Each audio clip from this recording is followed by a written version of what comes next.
Wow! Ngayong gabi ang jackpot. Tignan nyo nga naman. Talagang aakyatin ko to, darling. Hala ka, ang daming avocado. Wow. Just put it here. Wow. Loaded saging. Oh, hala, ang daming saging na naman. Uy, pwede tayong magawa ng banana cake, darling.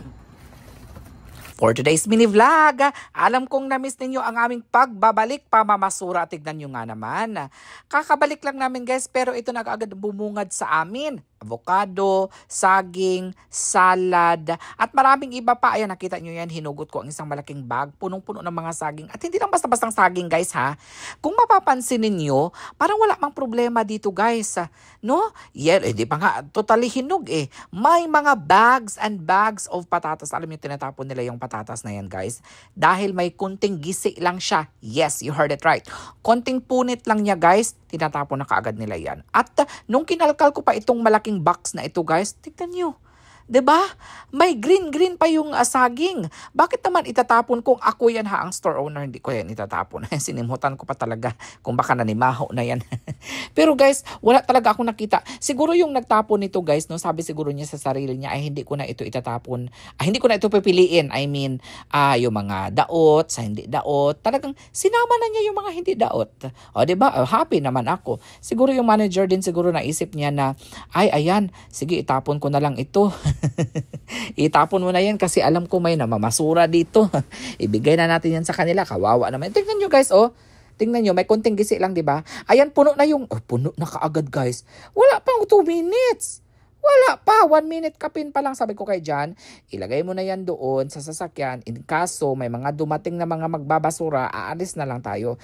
Minsan kasi dito guys, nag-uunahan kami. Hindi lang po mga Pinoy. Sabi ka, mga Pinoy lang na mamasura dyan sa Amerika. Hindi totoo yan. Okay? Maraming mga iba't ibang lahi ang namamasura dito. Ayan guys, oh. May mga zucchini, hindi ko na siya kinuha guys kasi may mga hati siya eh. So ayan, oh. Wow! Hugasan ko na lang, eh. Ayan. Ayan, oh. Sus, punong-puno yan. Ito, oh, yung nakaraan. Nag-green na nga yung iba, oh. Ayan. Diba? Ang dami pa niyan. Tapos mayroon na namang nadagdag. Alam niyo, tinapon nila ito kasi nagisi ang bag. Ganun lang kasimple ang ano nila. Ayan oh. Ganun lang kasimple guys. Tinapon nila dahil nagisi ang bag. Wala nang ibang rason. Hindi dahil sira na siya, daot na siya, hinog na siya, or hinog ba ang patatas? I mean lata. Diba? Uy, masarap ito gawing ano guys. French fries.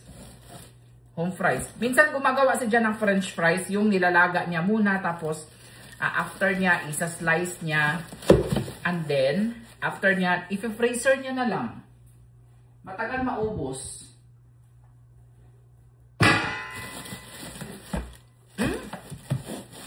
Wala talaga akong nakitang problema sa isang bag pa lang. Tignan natin sa pangalawang bag ha. Kaya dito sa Amerika guys, kapag wala kang pera, pumunta ka lang sa basurahan. Punta ka lang sa basurahan. Ito, second bag na ito ha. Ay, wala ka talagang makita na problema sa second bag guys. Siguro, anuhan ko na lang siya, hugasan. Kasi parang may mga yuta-yuta pa siya. Parang hindi man siya nalinis. May mga yuta-yuta pa.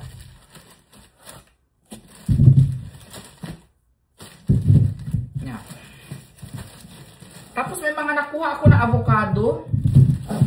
Pero hindi ko na kinuha lahat kasi may avocado naman kami dito. Pero maganda kasi ito na klase ng avocado kasi Hass. Ito yung maganda sa salad. Hass. Avocado Hass. Grabe guys. Grabe. May salad pa nga. Green pa nga. Salad. Tapos ito, gawa tayo ng sa gabi. Sinigang sa gabi. Gawa tayo. Avocado. Dalawa lang yung nakuha ko. Tapon ko na to. Oh! Ganyan kadami yung mga patatas na nakuha ko sa basurahan kagabi. Grabe, ang dami talaga guys. Hindi ako makapaniwala. Ugasan ko lang siya. Kasi may mga yuta-yuta siya. Hanggang ngayon, hindi pa rin ako makapaniwala. Hi! Another day, another vlog. Alis lang kami. Makikipag-meet kami sa mga ano ni John. Mga katrabaho ni John. Sa mga hindi pa nakakaalam, nag-work yan si John sa restaurant 30 years ago. So, ang tagal na guys, no? Pero alam nyo, natutuwa ako kay John kasi yung mga dati niyang kaibigan, may kakontak pa rin sila ngayon. So, ibig sabihin, maganda ang mga bonding nila, maganda ang friendship nila. Kasi pag tumagal na yung friendship mo ng mga 10 to 20 years and even 30 years, talagang siya na yung talagang mo sa habang buhay mo na kaibigan. So, ito mga kaibigan na kikitain natin ngayon guys, is mga malalapit na kaibigan ni John, mga hindi lang basta katrabaho ha, mga malalapit na kaibigan. Ako personally, meron akong parang 3 or 4 lang na best friend ko na maituturing. Yung mga dating katrabaho, yun. Kasi hanggang ngayon, nagkikita-kita pa rin kami kapag umuwi ako ng Pilipinas. So, maganda yan guys, na kahit na hindi maraming kaibigan, basta totoo, no? At tapat sa'yo. Sasabak na naman tayo ngayon guys sa pakikipagtagisan sa pag-i-English. Alam mo guys, marami din naman akong mga kaibigan dito sa Amerika, no? Pero pag nagkita-kita kami, nagsasalita kami sa mga sarili naming lengguwahe, like mostly mga Bisaya ang mga kaibigan ko. Ayan, kung may Tagalog, nagtatagalog kami. Pero bihira lang ako talaga makasalamuha ng mga kaibigan ni John. Kasi ng mga English speaking. No? So, kaya at least 'di ba guys, yung ating communication skills, ma-enhance. Mailabas natin yung ating mga nakatagong English, nakatago sa baul. Ayan, so see you there at the beach. Nandito na kami, nandyan yung beach behind us and magpe-pay lang muna si John. Wala na kasing libre sa panahon ngayon guys, kaya kahit parking space dito may bayad. Pero mas maganda dito guys kasi very convenient na siya kasi kailangan sa app mo lang siya babayaran, 'di ba? I-download mo lang yung app tapos doon ka na magbabayad. So, very convenient. Tapos mamimili ka kung ilang oras ang gusto mo. Ang bayad pala per oras dito na mag-park is $3 and something. Nakalimutan ko. Sabi ni John, 2 oras lang daw ang babayaran niya dito. In kaso magkakasarapan kami ng inom doon, magdadagdag siya ng ilang oras. So, pero mamaya na siya magdadagdag. So sabi pa, alis na daw yung mga kaibigan ni John kanina. So in-expect namin na nandito na sila. Sana hindi sila Filipino time. Nandito na kami ngayon guys sa bar. Ayun. Ang ganda ng bar na ito guys kasi malapit siya sa beach. Ito ay Benny's or Denny's on the beach. Parang tama ba yun? Yun ba yun? Yung pangalan ng restaurant na ito or bar na ito. So tama ang ko guys, instinct.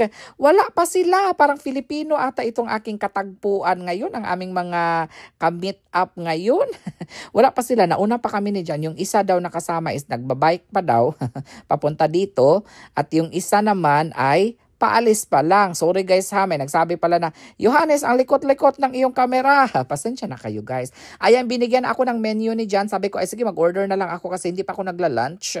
So mag-order na lang ako ng brunch. Pero may naisip na ako, baka burger yung o-orderin ko. Pero tignan natin. Okay lang naman na nauna kami at hinihintay namin sila kasi hindi naman nakaka-board dito guys kasi may video okay dito. Alam mo, minsan lang ako makapunta sa isang bar na mahilig mag-video okay ang mga tao.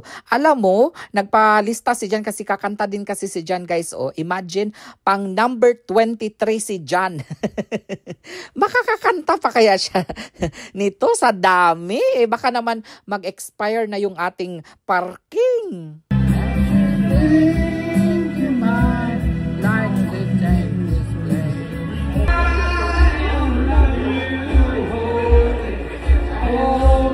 Ayan guys, yung naririnig yung kumakanta, hindi ko pwedeng habaan kasi kuan tayo, makapiright.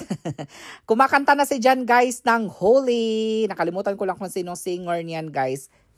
Bali next day na ito guys ha. Ayan, 9 AM na ito. Ito yung live time ko sa FB page ko. Nagpe-prepare lang si John ng breakfast ko habang ako ay nagla-live doon sa aking FB page. Maraming salamat nga pala. Almost million followers na tayo. Combined followers sa FB natin. Maraming salamat. At dito pala sa YouTube natin ay halos 200k followers na din tayo. So maraming salamat talaga sa inyong pagmamahal at pagtitiwala. So ganito ang ginagawa ni Jan guys. Every day kapag nagla-live ako, siya naman busy sa kusina sa paghahanda ng breakfast ko. Dahil after ng live ko, nagugutom na ako niyan. So naghahanap na talaga ako niyan ng pagkain. So this time, magpa-fried rice si Jan. And then yung spam na nakikita nyo ngayon, isa yan sa mga ilalagay din natin sa balikbayan. Ayan po, yung paborito ko na breakfast. Spam, fried rice, and egg. Yun lang. Mostly paulit-ulit lang yung breakfast ko guys eh. Wow. Starry night. Maraming salamat po sa 3,000 na stars. Ayan. Superstars. I brined these before. Now I will blanch them. And after that, I fry them. Actually, I should cut them before I do this.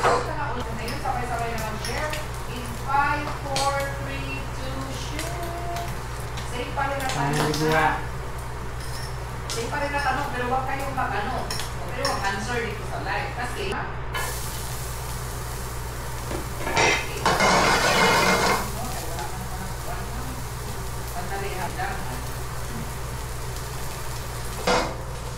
Color on the garlic.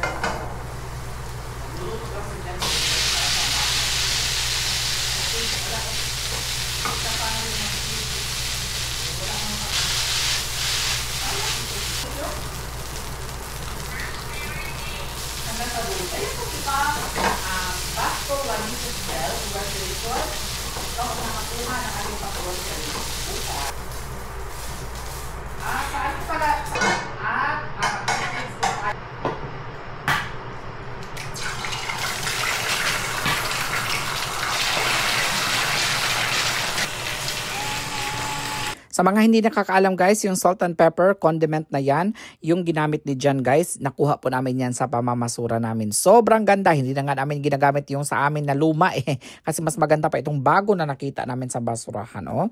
Ganyan ang perks ng pamamasura dito sa Amerika guys, kung ano-anong mga jackpot ang makukuha mo sa basurahan.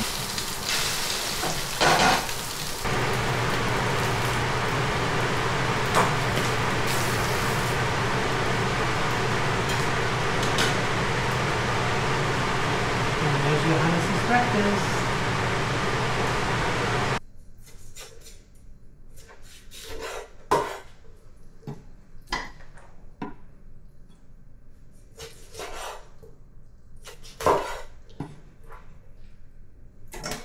Ini-slice lang ni Jan itong chicken wings guys, tapos papakuluan niya ito. Tapos yung ginamit niya na tubig sa pagpakulo dito is tinatago niya yan guys. Tapos kapag magluto siya ng mga, for example, sinabawan, mga tinola, yan yung gagamitin niya. Or for example, magluto siya ng ramen, yung mga pinagpakuluan niya, chicken stock, yun yung ginagamit niya guys. Mas nutritious siya. Tapos may cholula. Cholula. Punula. Breakfast tayo guys. Nilutuan ako ni Jan fried rice na may spam. And fried egg with sauce. Ang sarap. Kain tayo. Think you want more rice? No. Harap nito. Sarap ng pagka-fried rice ni Jan. Everything to your liking?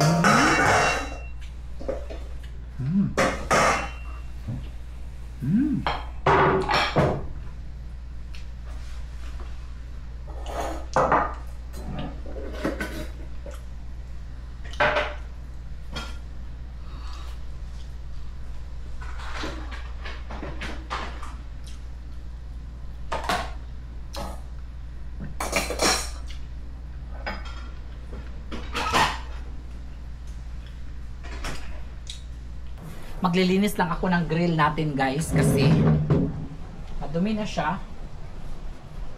So, kailangan lang natin siyang i-scrub. Hindi naman talaga siya totally malinis no? Kasi ang grill Is nadudumihan talaga yan. Kasi especially dito tayo nag-ihaw-ihaw. Tapos nasa outside lang siya. Sabi na dyan, hindi naman daw kailangan i-unplug ito or anything. Kasi hindi naman daw ito delikado. Kasi gas lang naman ito.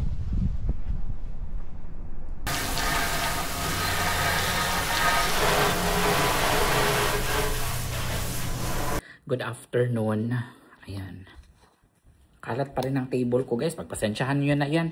Ibabox ko pa kasi yan eh. Tapos ipapadala na natin sa Pilipinas. Hindi ko lang sure kung dadalhin ko ba yan sa maleta, ilalagay sa maleta, or ipapabalik ba yan box. Kasi kung ilalagay ko siya sa maleta, napaka-unfair naman sa iba. Kasi yan yung mga manalo ng October. So makukuha na nila kaagad.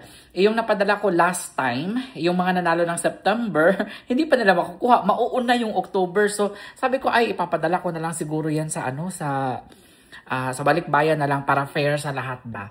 Ang dadalhin ko lang ngayon is yung cellphone, yung tablet, kasi parang hindi ko parang pwede siyang ilagay sa maleta kasi, or sa guys, sa balikbayan kasi baka madurog, kasi di ba minsan tinatapon-tapon nila ang balikbayan, hindi natin alam. So kaya sabi ko i-hand carry ko na lang yung tablet at saka yung cellphone. So by the way, to complete our vlog for today, kasi sabi ko parang kunti lang yung vlog na ginawa ko ngayong araw na to. So, ito na yung mga nakuha ko na kagabi. Ngayon ko lang siya i-unbox sa inyo. Isang buong karton talaga ito guys. Wait lang ha. Lagay ko dito. Para lang ito sa hindi masiselan. Para lang ito sa hindi masiselan guys.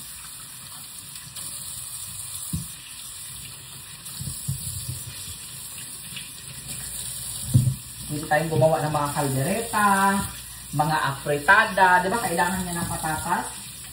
Ano pa? Mashed potato. Ano pa yung mga kailangan natin na ginagamitan ng mga, ano pa yung mga recipe na ginagamitan? Home fries. Ayun, oh, unlimited talaga guys. Gabundok. Gabundok talaga.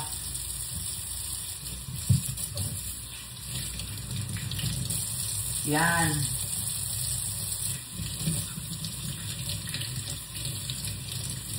Ang dami.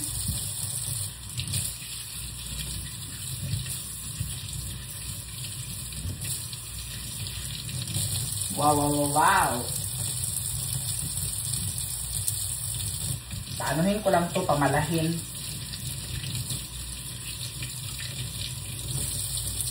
Kung araw-araw talaga guys, no, lumalabas kami di dyan, malaking tipid talaga ang naiipon namin. Kasi biruin nyo nga naman guys, kada labas namin, pag may mga jackpot kami nakukuha na ganito, umaabot din sa mga $30 to $50. Imagine niyo yan guys, kapag everyday kami, so that's $50 times 30 equals $1,500 in a month. Diba guys? So napakalaking tipid talaga yan. Yung mga grocery namin dito na naiipon namin, pinapadala ko yan sa Pilipinas, diba? So nakakaipon. Kaya wag sana akong husgahan ng iba nating mga kababayan kasi may mga nababasa pa rin ako guys, naiyak, ganito ganyan, galing sa basurahan, ganyan ganyan. Pero hindi nila alam na malaking tulong pala ito. Hindi lang para sa amin ni Jan ha, kung hindi pati sa pamilya namin sa Pilipinas. O diba? So sana nag-enjoy kayo guys ha sa dumpster diving namin ngayon at abangan ninyo ang susunod naming dumpster diving bukas.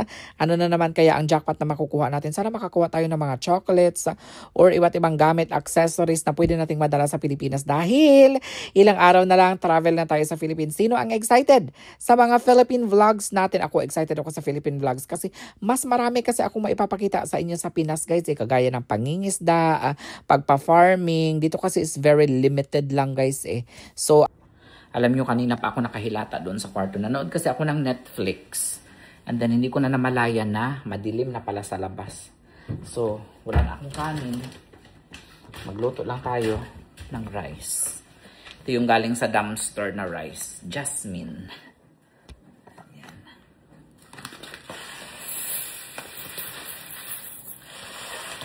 May dala daw ata na ano si Jan ngayon eh. Na food. Dinner ngayon 7 PM ng kanyang mga amo. So, dalawa lang kasi yung amo niya ngayon. I mean, walang party. Pag walang party sa pinagtatrabahuan ni Jan, maaga siyang makakauwi. Like ngayon, walang party. So mga 8 o'clock, makakauwi na yan siya. Pero pag may mga bisita, yung kanyang amo, nakakauwi yan siya ng mga 9 p.m. to 10 p.m. Pero kahit dalawa lang yung kanyang guys, no, pinaglulutuan ngayon, maaga pa rin niyang pumapasok si John kasi nga iba-ibang stores ang pinupuntahan niya. Kasi very particular talaga yung mga amo niya. Gusto ng mga amo niya na, kunyari yung prutas, bibilhin sa ganitong store, yung ganitong product, bibilhin sa kabilang store. So, hindi available lahat sa isang store. May mga specialty store pa yung pinupuntahan si John. So, ayun. Maraming factors. So, ganyan, pag personal chef ka, well, wala naman siyang magagawa. Trabaho niya naman yun. So, ayun. Magdadala daw siya branzino. Hindi ko lang alam kung paano pagkaluto yung branzino na gagawin niya. I don't know as pan-fry ba or grilled branzino. We will see later. At tignan natin kung may ginawa siyang dessert today. Pero usually pag yung amo niya lang yung kanyang pinagsisilbihan is hindi na siya gumagawa ng dessert. But mostly yung mga dessert na ginagawa niya, ano pa paborito ng kanyang amo? Coconut cake, chocolate cake, chocolate lava, mga ganun. Minsan mga mirang, so mga ganun yung mga mga dessert na ginagawa ni John. So, wait lang tayo. Siguro mga 20 minutes yung rice natin. And see you later. Pagdating ni John, tignan natin kung ano yung mga baon niya from work. So, officially, today is the first day of work ni John. Actually, nag-start na siya 3 days ago. Pero wala pa yung mga amo niya. Ngayon, dumating na yung mga amo niya. So, after 4 months, ayan, balik na ulit. Sub-sub sa trabaho na naman si John. So, magiging malungkot na naman ang araw ni Johannes kapag nandito lang ako sa bahay. Kaya nga uuwi ako ng Pilipinas, guys, kasi pag nandito ako, nabuburyong lang din ako sa bahay eh. So, sabi ko kay John, magbakasyon ako sa Pilipinas ng mga 6 weeks siguro. So, ayun. Nakakuha na tayo ng ticket. So, see you soon, Philippines, mga kapamilya, kababayan, kaibigan, katrabaho, ayan, dyan sa Pilipinas. And Olive, ayan, my friend. And excited na ako na umuwi, guys. It's been, when was the last time? November? Ako umuwi? November, December, January, February, March. Ay, hindi. July. July ako umuwi last time. August, September, October. 3 months lang pala. Na-miss ka agad yung Pilipinas. 3 months lang pala ako. Last time na dumalo ako sa Pilipinas, 3 months ago lang pala. Diyos ko, day. Johannes, ano yan? Ginawa mong barangay. Ginawa mong banwa. Ang Pilipinas at Amerika. But anyway, see you later, guys. Mamamasura, itry kong mamasura ngayon. Sabi naman, nagpaalam na ako kay Jen kanina. Sabi ko, pwede ba tayong mamasura after ng work mo? Ganito yun si Jen, guys. Alam niyo, nagpapasalamat ako kay Jen, guys, no? Kasi, alam mo, hindi siya nagrereklamo. Double shift talaga siya palagi. Kapag may trabaho na yan siya, tapos niyayaya ko yan siya na mamasura, talagang okay. Talagang siguro napipilitan na lang yan si Jan, guys. But anyway, bakit naman hindi ka mamamasura pag ganito ang mga makukuha mo? Ang gaganda pa, ang pe-fresh pa. Kaya sabi ko kay Jan, para makatipid din tayo, di ba? So, ayun. So, tignan na lang natin mamaya. Siguro pagdating niya, kain lang ako ng konti. Or mamaya na lang ako kakain. Pagdating ni John, diretso kaagad kami sa basurahan and then, tsaka ako magdi-dinner. So, see you guys later! Bye for now! Hi! Tinapakan ako. Nandito na ang ating boss! Hi guys! Good morning! Good morning dyan sa Pinas. And good evening naman dito sa US. Dumating na si John. Galing sa work at ito yung dala niya. Naluto na rin yung pagkain ko. Branzino. Grilled pala ito, guys. Ayan, grilled branzino. Masarap yan pag may sana, no? Chili oil. Pero wala, naubusan ako ng chili oil, eh. With grilled asparagus and eggplant. Pero busog pa man ako, eh. I'm still full. Kaya kumain man ako kanina. I ate. What did I eat? Oh, the leftover masaman curry. I ate the masaman curry and then with fried rice. At saka yung leftover ko na spam. So kaya busog pa ako. Siguro mamaya na lang ako kakain. Ewan ko kung aalis pa ba kami dyan. How long have you guys been inside? Just now, I think he just came in. Ayan, kiss na sila sa kanilang daddy. He just came in. And then Province since 30 minutes, I think. Yeah, Miss Province, what's your problem? Palaging may problema yan si Province. Is it clean? Okay. Looks clean. Clean. Why? Palaging umiiyak yung pusa namin na wala namang dahilan. Bakit umiiyak? Why? Gusto nilang lumabas. Pag nasa labas sila, gusto nilang pumasok. They don't know what to do. You guys don't make any sense to me. Oo. You don't make any sense to me. Pag nasa labas sila, magkakantarapa sila papasok. Pag nasa loob naman sila, magmimiyaw yan sila kasi gusto nilang lumabas. So, I don't know kung mamamasura kami ni John ngayon. Are we going out or no? I don't know. Maybe not. Rainy night. Oo. Uy, nag-away na naman sila, oh. Ito na yung mga nakuha natin, dear, oh. I washed it because there's like lots of sand. Sandy. They're growing in the ground. Siguro itanim na lang I wish I natin. ate more potatoes, man. Siguro itanim na lang natin. You know what? I'll make French fries out of them. Yeah, French fries. Like what you did before. Yun na lang gagawin mo. Tapos itago mo. Keep it. Freezer. Kasi yun yung ginagawa ni John before. Put them on the mandolin. This is already green, dear, oh. No, it's a gold potato. Ah, okay. So, yun na lang daw yung gagawin ni John. Parang gagawin niyang French fries. Tapos itatago niya na lang mga 2-month supply ito. Maybe or more. Maybe 6 months supply. Tapos ito, freezer na lang siguro natin. Pag nag-overripe na siya, dear, we will peel it and then put in a ziploc and then freeze. Have to have a French fry party. Tapos yung mga banana, freezer lang natin siguro yan, dear. Are the bananas any good? Did you try one? No, I didn't try one. Yan, magta-try si John. Maybe it's already good. Ayan, ita-try ni John ang banana. Kumain si John ang banana. Guys, asan yung cellphone ko dito? How is it? Tastes just like a banana. Nahulog pa. So, ayan, kumakain yan si John, guys, nang galing sa basurahan. But anyway, thank you so much, guys, for watching. That's our vlog for today. I-edit ko na naman ito, tapos upload ko na kaagad. Ganyan, daily vlog. Bahala na kayo kung magsawa kayo sa akin. So, daily vlog tayo. Thank you so much, guys, for watching. Bye for now.